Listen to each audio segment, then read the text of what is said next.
পেঁয়াজের ঝাঁজে কাবু রাজধানী সহ সারা দেশ। মৌসুম শেষে যোগান কমার অজুহাতে দাম সেঞ্চুরি ছাড়িয়েছে।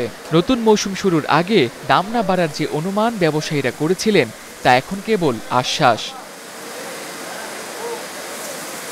বুধবার রাজধানীর কারওয়ান বাজারে প্রতি কেজি দেশি পেঁয়াজের পাইকারি দাম ধরা হয়েছে ১১০ থেকে ১১২ টাকা এবং খুচরা বাজারে বিক্রি হচ্ছে ১২০ থেকে ১৩০ টাকা কেজিতে।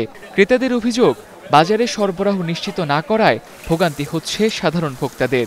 বাজার মনিটরিং না করার পরিপ্রেক্ষিতে এই হচ্ছে আর কি, যখন যেভাবে যে কাছে তা পারে তাই নিচ্ছে আর কি। আমাদের মতো সাধারণ মানুষ যারা আছি, আমাদের মতো দেখার মতো কেউই নাই, যে আসে সে ভুক্তভোগী। এই তো নর্থ বেঙ্গলে যারা হাট বাজারে তার দামই পাচ্ছে না, অথচ আলুর দাম পাচ্ছে না, পেঁয়াজের দাম পাচ্ছে না। আর ঢাকা শহরে বিক্রেতারা বলছেন, আগাম বার্তা ছাড়া মোকাম থেকে পেঁয়াজের সরবরাহ কমিয়ে দেওয়ায় বাজারে ঘাটতি দেখা দিয়েছে, যার প্রভাব পড়েছে দামে।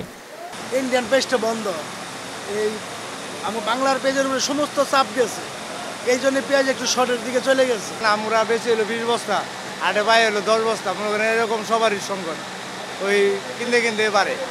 পেঁয়াজের চাহিদা মতো মাল পাওয়া গেছে না, সে কারণে বাজার বাড়তেছে। মালের যত আমদানি হবো অত বাজার নিয়ন্ত্রণে আসবে, এখন আর নিয়ন্ত্রণে আসার কোনো সুযোগ নেই। একই চিত্র পেঁয়াজের অন্যতম পাইকারি বাজার চট্টগ্রামের চাকতাই খাতুনগঞ্জেও। নতুন মৌসুমের পেঁয়াজ না আসা পর্যন্ত বাজার অস্থিরতা কমবে না বলে মনে করেন খাতুনগঞ্জের পাইকাররা। আমাদের গড়ও আসতো প্রায় 4-5 বস্তা, ওখানে আসতে যায় প্রায় 40-50 বস্তা, 100 বস্তা।